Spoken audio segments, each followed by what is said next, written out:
Sister Lucia's hand closed around Claire's wrist as the forbidden chapel door clicked shut behind them. The brass latch was cold enough to sting Claire's palm, while candle wax and old incense hung in the narrow stone passage like something preserved for centuries. "Don't move," Lucia said. Her voice was barely louder than the faint hiss of votive flames beyond the wall. Claire stopped. Not because of the command, exactly, but because Lucia was standing less than a foot away, her black and white habit cutting a severe silhouette beneath the amber wall lamp. "I was looking for the library." Lucia's eyes dropped to the iron key still dangling from the lock. "The library does not require a key marked private." Claire released it. The key struck the oak door with a sharp metallic tap. "Fair point." Lucia let go of her wrist immediately, yet the warmth of her fingers remained against Claire's skin. "You arrived 3 hours ago, Miss Bennett." "Claire." 3 hours, Lucia repeated, ignoring the correction. "And you have already broken the one rule I specifically gave you." Claire glanced past her. The passage ended at a small chapel screened by carved wooden panels. Candlelight trembled across pale stone saints, and somewhere deeper in the monastery a bell sounded once, low and resonant. "You gave me 12 rules." 11. "That explains it." "I stopped listening after 10. For the first time, something shifted around Lucia's mouth. Not quite a smile. It disappeared so quickly Claire wondered whether she had imagined it. Lucia reached past her for the key. Her sleeve brushed Claire's coat, rough wool against smooth canvas. "Guests are permitted in the East Wing, the library, the gardens before sunset, and the main chapel during posted hours. This corridor belongs to the sisters." "And what happens to rule breakers?" Claire asked. Lucia slid the key into her pocket. "Usually they apologize." "Usually?" The question lingered between them. Lucia looked directly at her then, and the teasing answer Claire had prepared never reached her lips. Up close, Lucia seemed younger than the severity of her habit suggested. 30-something, perhaps. Dark eyes. A small pale scar near one eyebrow. No makeup, no jewelry, nothing designed to attract attention. Yet Claire suddenly became aware of every sound in the corridor, the candles sputtering, fabric shifting with each breath, the distant scrape of a chair across stone. Lucia stepped back first. "Come with me." She led Claire through the cloister, their footsteps alternating beneath high arches. The night air spilling through the open courtyard carried rosemary from the garden and cooled Claire's cheeks. Lucia moved without hesitation, one hand folded over the other.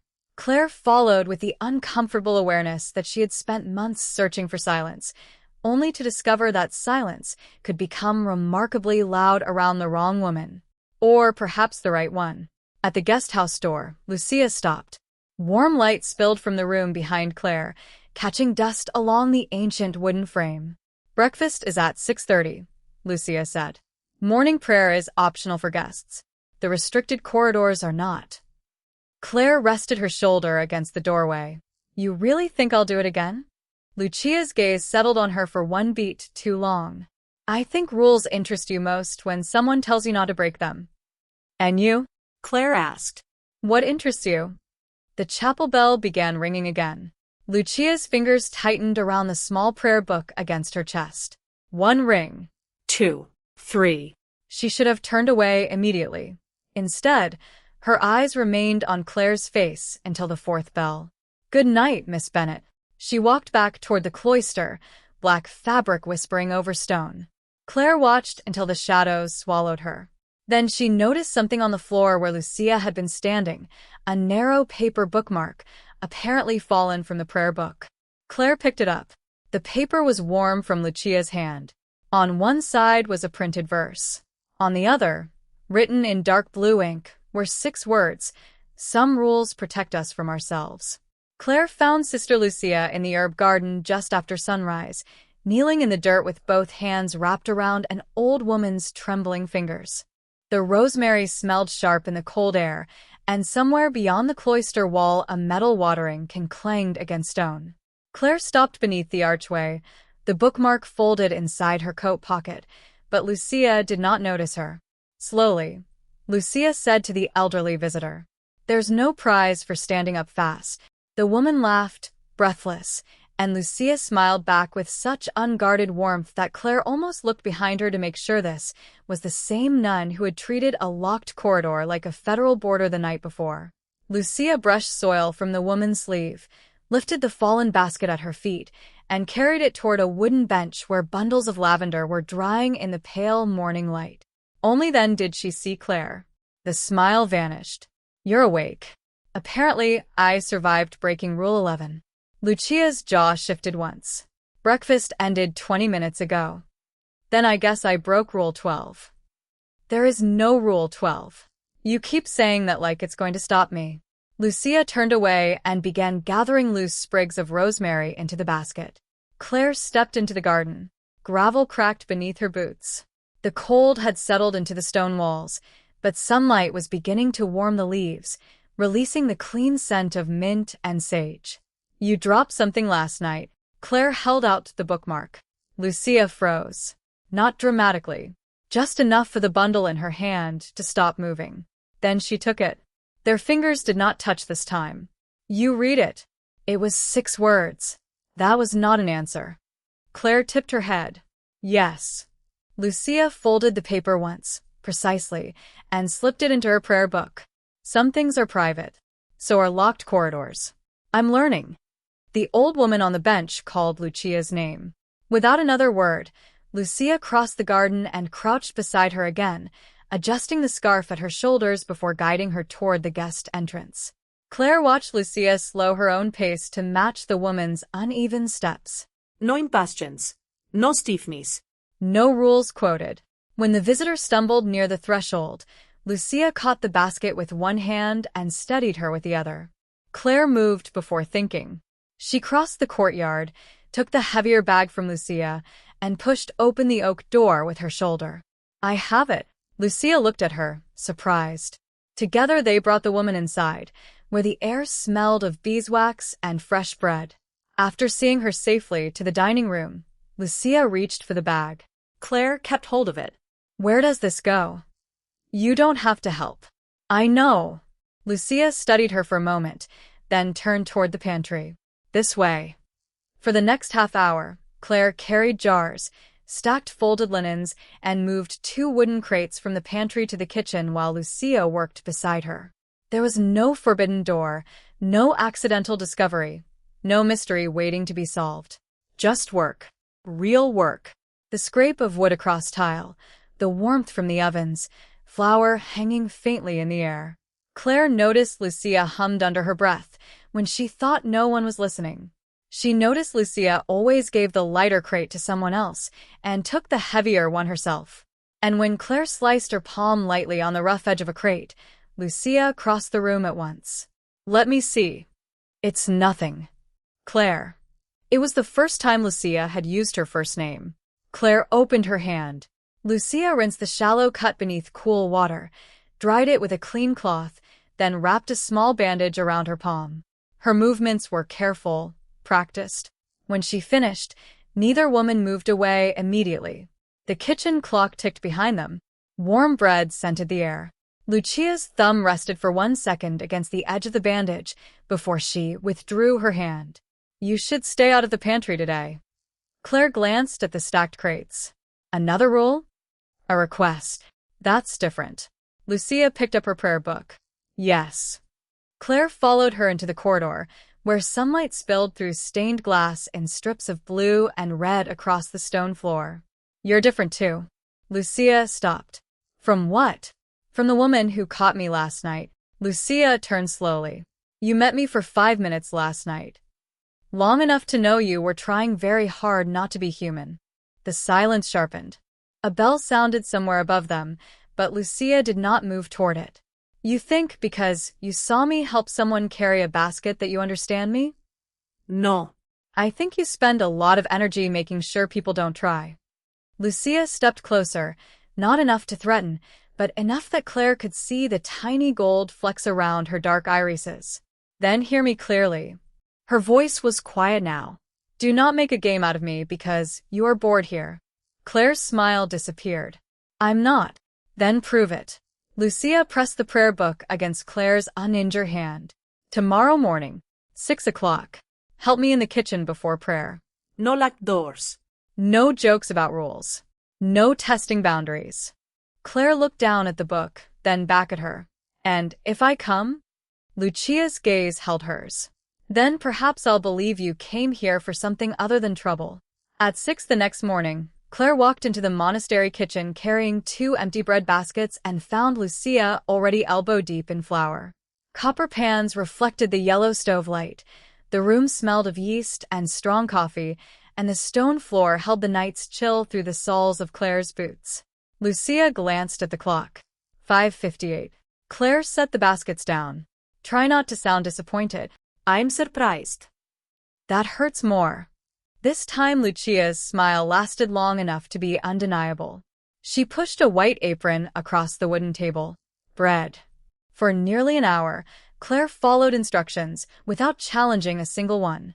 She kneaded dough until her wrists ached, carried trays to the pantry, and burned 2 fingertips because she ignored the oven mitt Lucia had placed beside her. Lucia caught her hand before she could hide it. You really do have a complicated relationship with rules. I thought that one was a suggestion. Heat is rarely negotiable. Claire laughed, and Lucia released her hand so quickly that the flour on her fingers left a white mark across Claire's knuckles. The morning bell sounded through the walls. Lucia looked toward the door, then back at Claire. I need your help somewhere else. That was how Claire found herself following her into the old library after breakfast. Morning light poured through narrow windows 20 feet above them, turning dust into floating gold. The air smelled of leather, dry paper, and cedar polish. Lucia unlocked a cabinet containing several boxes of books that needed moving before a leaking window frame could be repaired. These go to the west shelves. Claire lifted the first box. Finally, a rule involving heavy lifting instead of moral failure. Claire. I'm behaven. They worked in silence until Claire climbed the rolling ladder to place a volume on the upper shelf. The brass wheels squeaked beneath her. She reached too far. The ladder shifted. Lucia grabbed the rail and pulled it steady. Stop. Claire looked down. Lucia stood directly below her, one hand gripping the ladder, the other raised instinctively toward Claire's ankle. I've got it. You said that about the oven. Claire descended. On the final step, the hem of her coat caught against the ladder. Lucia reached up, freed the fabric, and suddenly they were standing close enough that Claire could smell soap and faint traces of incense on her sleeve. Neither spoke. Then Lucia turned toward the abandoned book cart. West shelves. Her voice had changed, quieter around the edges. Claire picked up another book. Its faded checkout card slipped loose and landed on the floor. She bent automatically, then stopped when she saw a familiar name handwritten among decades-old entries. Lucia Moretti. You were here before you became Sister Lucia. Lucia took the card from her, but there was no anger in the movement. Yes. Claire waited. She had promised not to test boundaries. Instead of asking the obvious question, she returned the book to the cart. West shelves. Lucia stared at her. You're not going to ask? You told me some things are private. A clock clicked softly somewhere between the stacks. Outside, pigeons fluttered against the roof tiles. Lucia ran one finger over the worn edge of the checkout card. I came here when I was 26. Okay. That's all. Claire lifted the next book. That's what you offered. Something in Lucia's posture loosened. She placed the card back inside the book. I studied literature before I entered religious life. I used this library when the monastery still allowed university researchers access to the archives. Claire said nothing. Lucia continued anyway. I had an apartment, friends, plans. Her fingers closed around the book. A different version of myself. Claire finally looked at her. Do you miss her? Lucia's eyes met hers across the narrow aisle. The question seemed to remain there with the smell of old paper and the pale sunlight between them. Sometimes, Lucia said. It was barely above a whisper. The bell for midday prayer rang. Lucia should have left. Instead, she closed the library door. The latch settled with a soft click. You wanted to know what interests me, she said. Claire slowly set down the book she was holding. Lucia remained beside the closed door, prayer book pressed against her chest, but this time she was the one who had chosen not to leave. Ask me again. Ask me again, Lucia said, and Claire realized the locked library door had changed which of them was breaking the rules. The midday bell rolled through the stone walls, deep enough to make the glass panes tremble, while dusty sunlight stretched across the floor between them. Claire rested both hands on the book cart. What interests you? Lucia opened her mouth, but footsteps sounded beyond the corridor. Instantly, she unlocked the door. Not here. She walked out before Claire could answer, leaving the scent of old paper and cedar behind her. For the rest of the afternoon, Lucia disappeared into the monastery's routine, and Claire did something that surprised even herself. She did not follow. She returned to the guest house and worked. Pen against paper. Coffee cooling beside her. The radiator clicked beneath the window while distant bells divided the hours. By evening, clouds had swallowed the last light, and rain struck the glass hard enough to blur the courtyard into gray shapes. Then every lamp went dark. Claire found a flashlight in the desk drawer and stepped into the corridor. The beam bounced over stone walls, slick with cold condensation. Somewhere nearby, a door slammed in the draft. Claire? Lucia's voice came through the darkness. A moment later she appeared at the end of the passage carrying 2 candles. Their flames painted warm gold along her face. The power line goes down sometimes during heavy rain. Another charming monastery feature? You wanted authenticity. Lucia handed her a candle. The guest house fireplace needs to be checked. Come with me. They crossed the cloister together, shielding the flames with their palms. Rain sprayed through the arches, carrying the smell of wet earth and rosemary. Halfway across, a gust extinguished Claire's candle. Lucia caught her elbow before she stepped into a shallow stream of rainwater. This way. Instead of releasing her immediately, Lucia guided her through a side entrance into the main chapel. Darkness filled the high ceiling. Only the sanctuary lamp burned near the altar, a single red point reflected on polished wood. Rain drummed against the roof. Claire rubbed her cold hands together. You missed midday prayer because of me. Lucia set her candle on a pew. I made a choice. That sounds dangerously close to admitting responsibility. Lucia gave her a look, but there was no sharpness in it. Claire sat at the end of the pew, leaving several feet between them. Lucia remained standing. You asked what interests me. You don't owe me an answer. That is precisely why I want to give one. She sat at the opposite end. The old wood creaked beneath her. Books. Music when nobody is listening. People who say what they mean. Claire glanced toward her. That last one sounds pointed. It is. Fine. I came here because my publisher thought silence would fix my writing. I stayed because you made silence complicated. Lucia's fingers stopped against the edge of her prayer book. The rain filled the space where an easier answer might have gone. Claire, you said you liked people who say what they mean. I did. Then don't punish me for listening.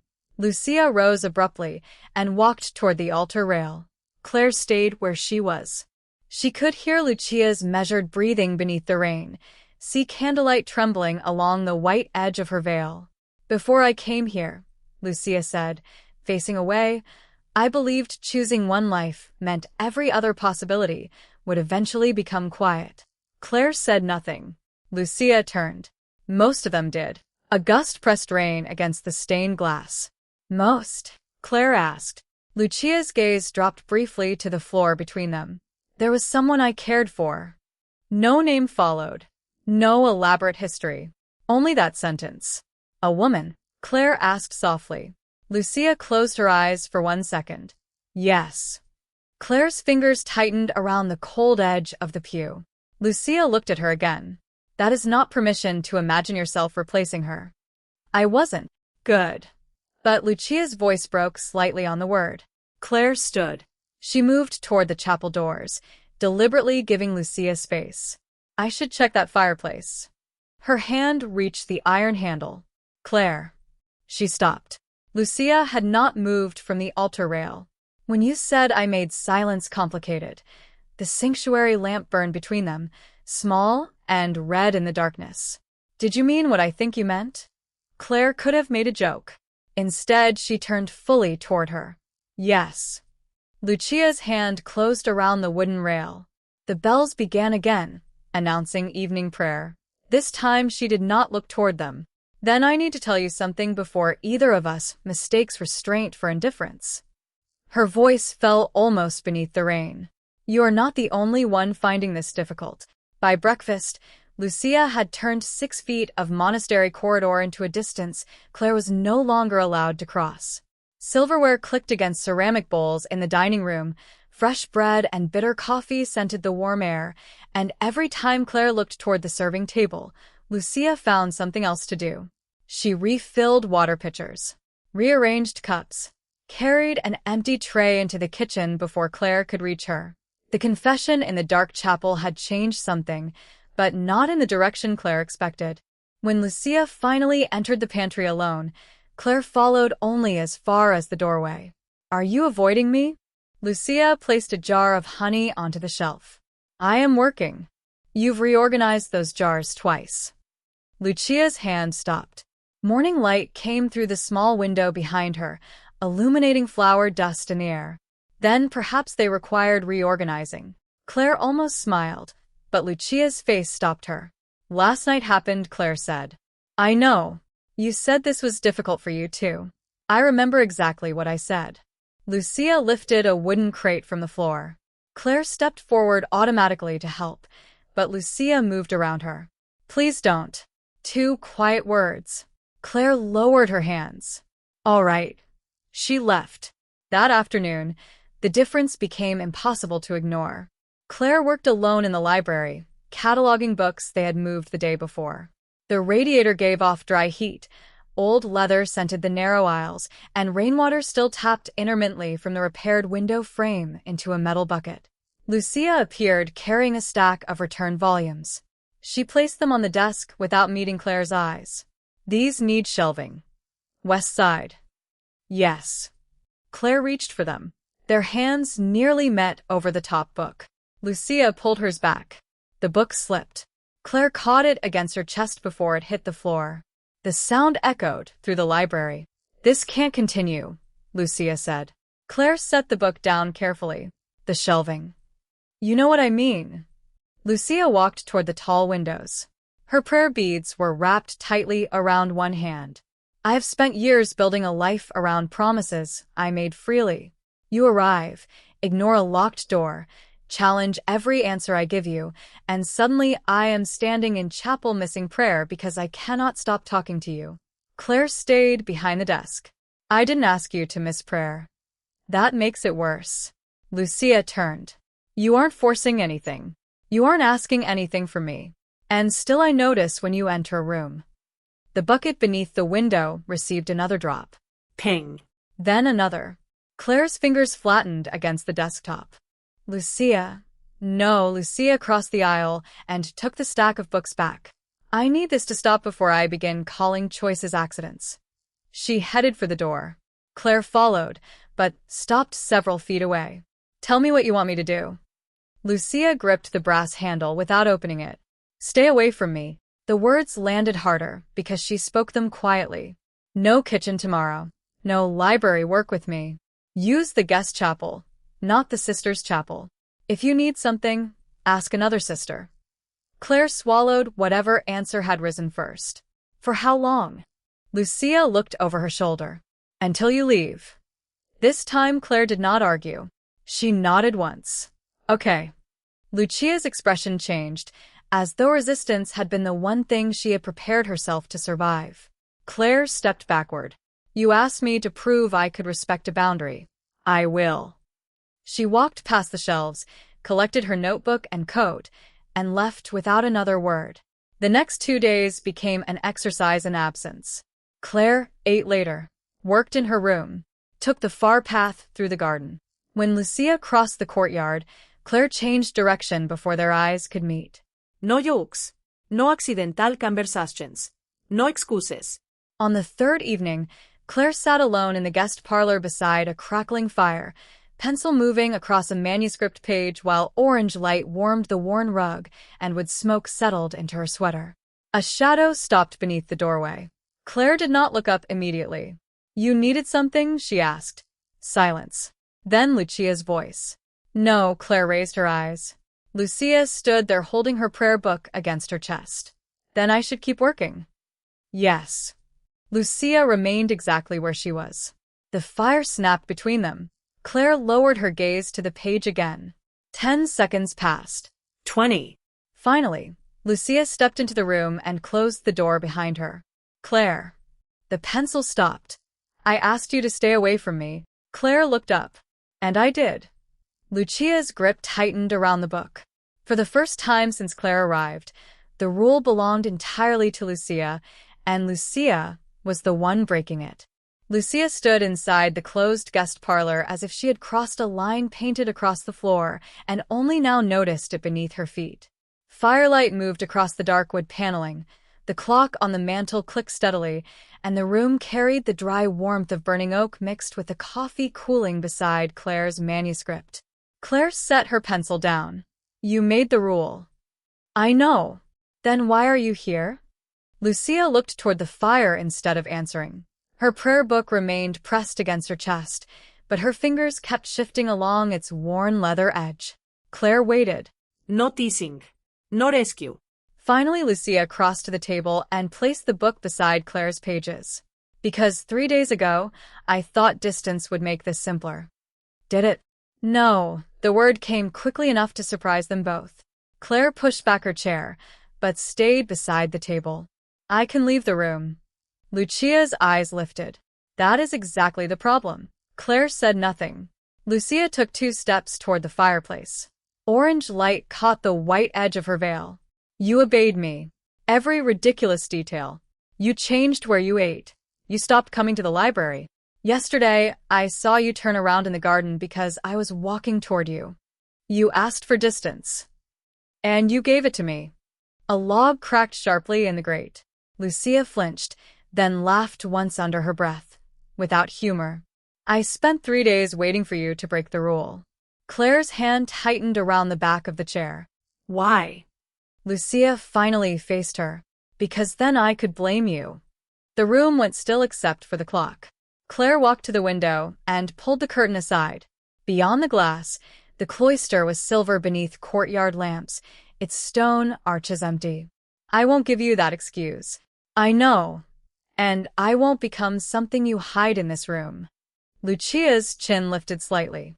"That isn't what I'm asking." "Then what are you asking?"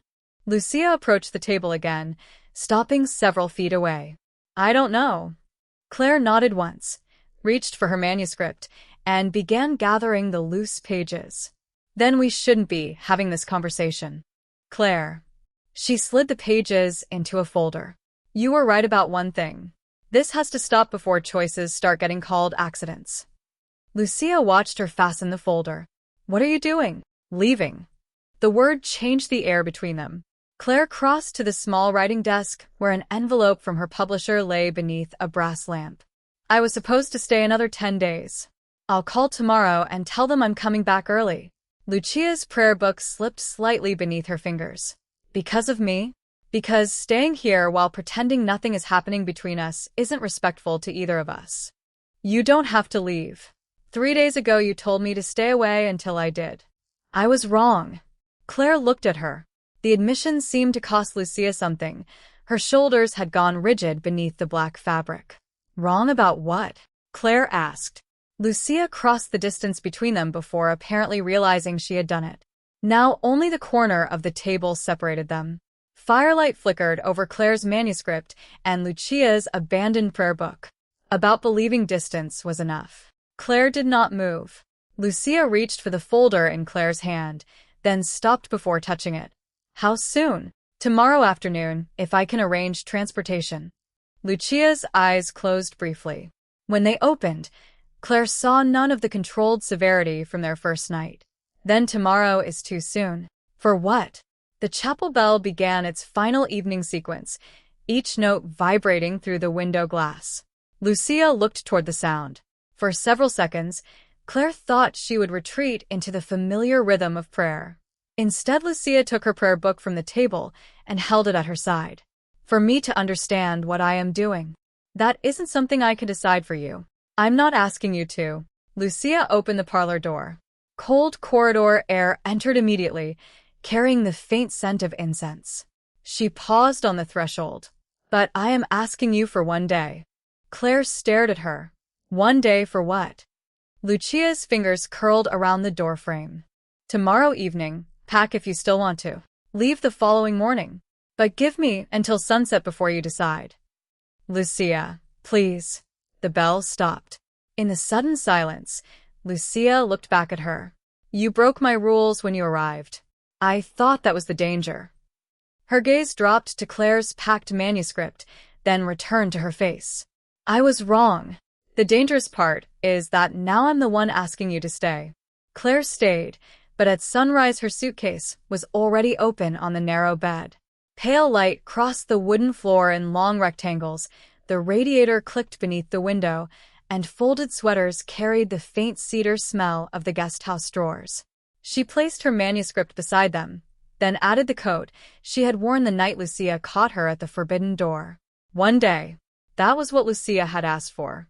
Claire would give her exactly that, but she would not turn it into permission to wait forever. At breakfast, Lucia never appeared.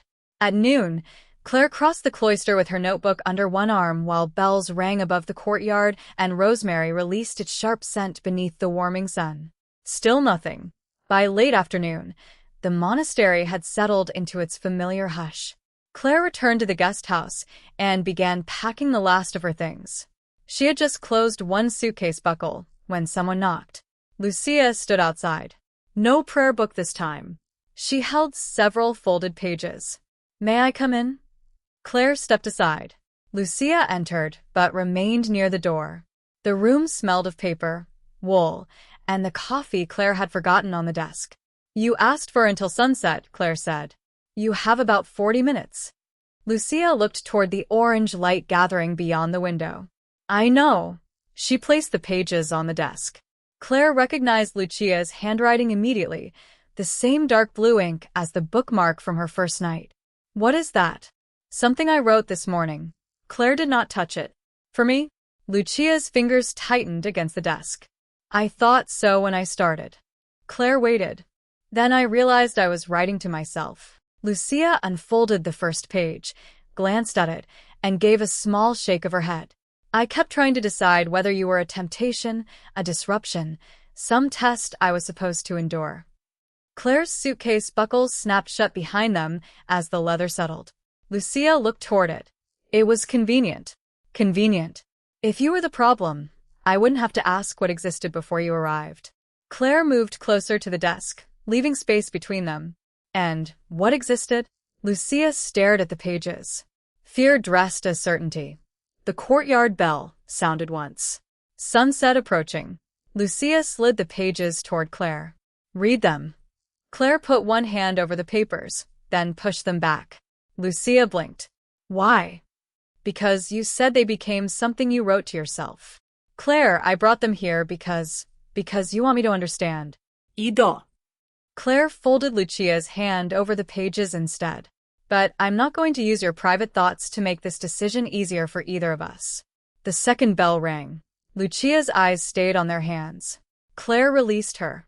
I care about you, Claire said. Enough not to become the excuse you use to abandon one life before you know what you actually want.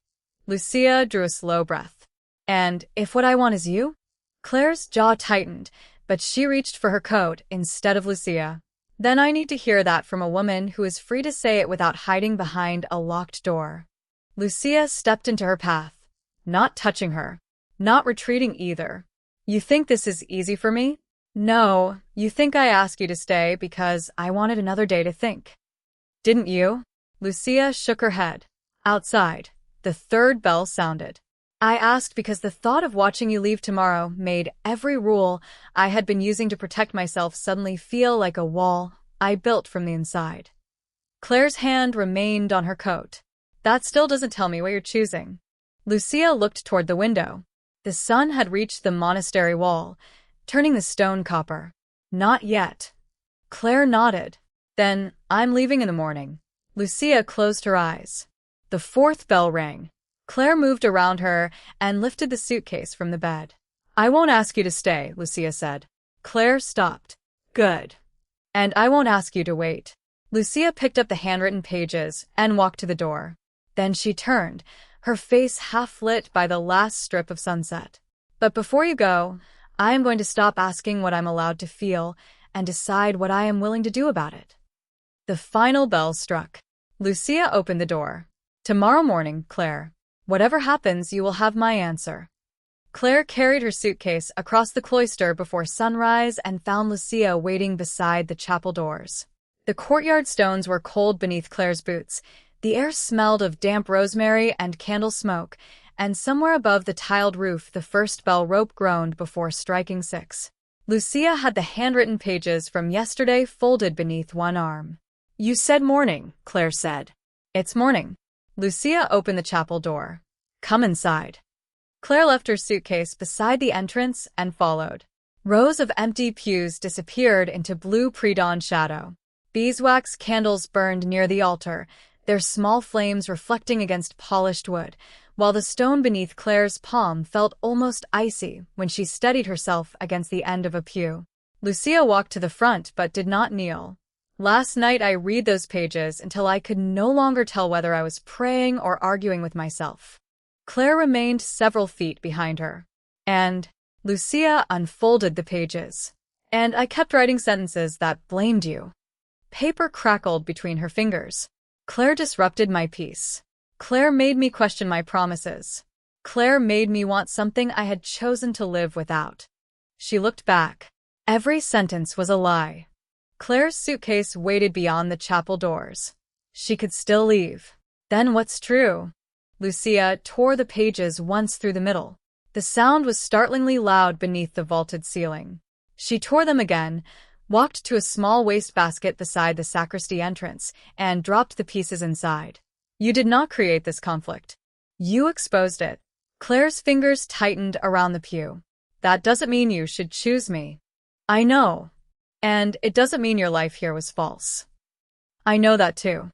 Lucia stepped closer. "That is why I'm not asking you to stay."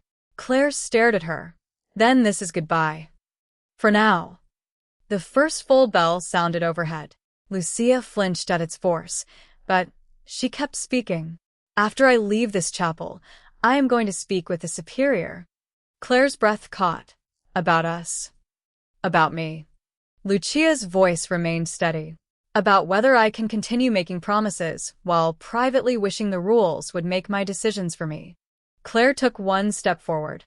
"Lucia, don't do this because I'm standing here with a suitcase. I'm doing it because yesterday you refused to read my private confession when taking it would have made everything easier for you." Another bell struck.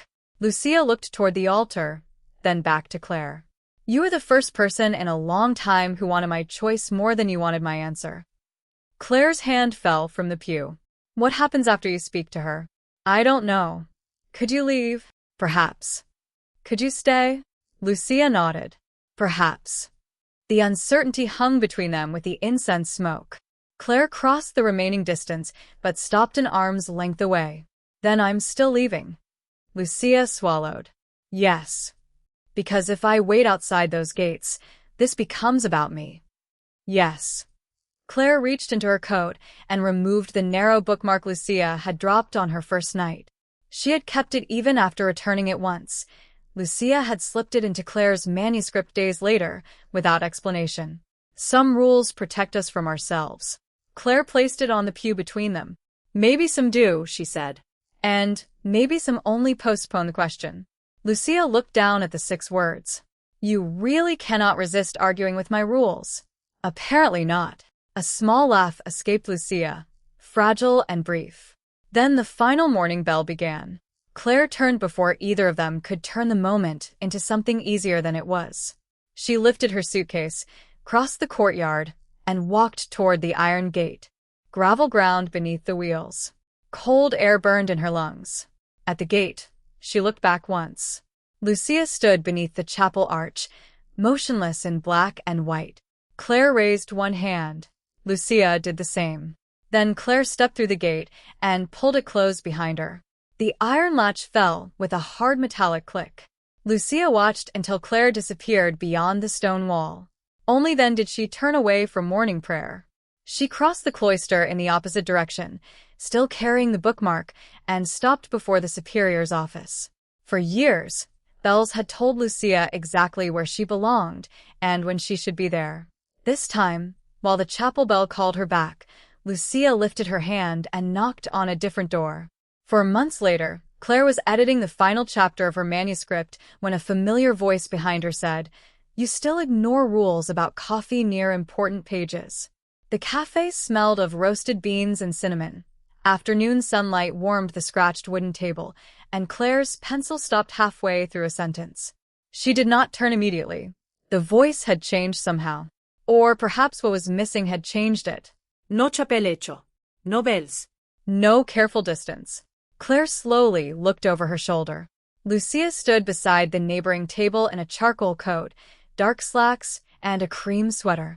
Her hair, which Claire had only ever seen hidden beneath a veil, fell loosely to her shoulders. In one hand, she carried a paperback. In the other was the narrow bookmark from the monastery. Claire rose so quickly her chair scraped across the floor. Lucia. Lucia smiled. Not the restrained, almost smile Claire remembered from the garden. This one remained. "Hello, Claire." Claire looked at the bookmark, then at her clothes, then back at her face. "Are you?" "I left the monastery." The espresso machine hissed behind the counter. Cups clinked. Claire stood perfectly still amid all that ordinary noise. "When?" 7 weeks ago. "And you waited until now?" Lucia pulled out the chair opposite Claire.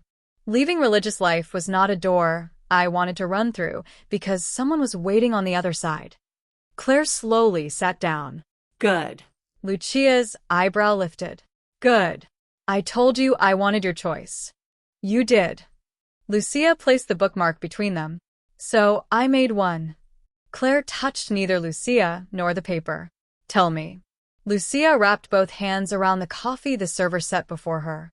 Steam rose between them, carrying the bitter scent of espresso. "I spoke with my superior that morning, then again the next day.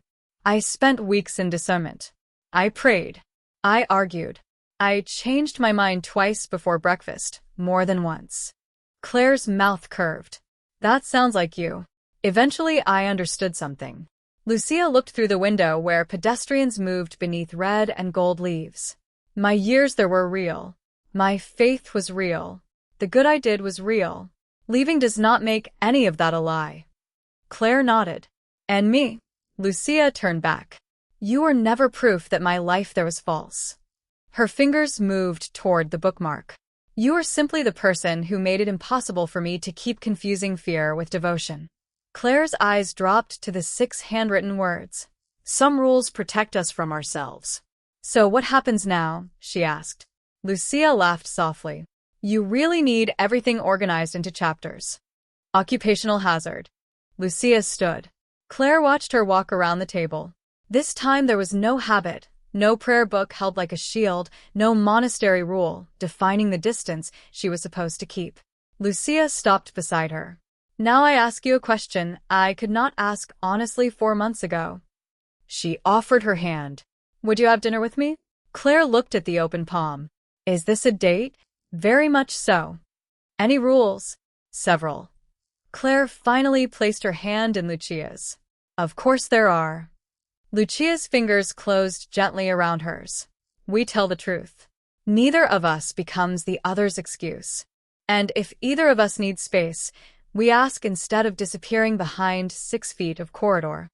That last one sounds suspiciously specific. "I learned from experience." Claire stood, leaving her manuscript unfinished on the table. Outside, the evening air was crisp and smelled faintly of fallen leaves. Traffic murmured along the street, and restaurant lights began appearing one by one in the windows ahead. They walked half a block before Lucia stopped beneath the amber glow of a bookstore awning. "There is one more thing." Claire turned toward her. Lucia still held her hand. "At the monastery, I kept thinking you were the temptation I needed to resist." "I remember." "I was wrong about that too." Lucia stepped closer, her expression open now. without the old instinct to retreat. The thing I couldn't resist was what happened when you looked at me and expected me to choose for myself. Claire squeezed her hand. And what are you choosing now? Lucia smiled and leaned forward, pressing a brief, gentle kiss to Claire's cheek before drawing back. You. Freely. Claire laughed, and Lucia laughed with her, the sound disappearing into the ordinary evening traffic as they continued toward dinner hand in hand. Claire had entered Lucia's world by breaking a forbidden rule, but in the end, the only rule Lucia could no longer obey was the one that demanded she deny the woman she had freely chosen to love.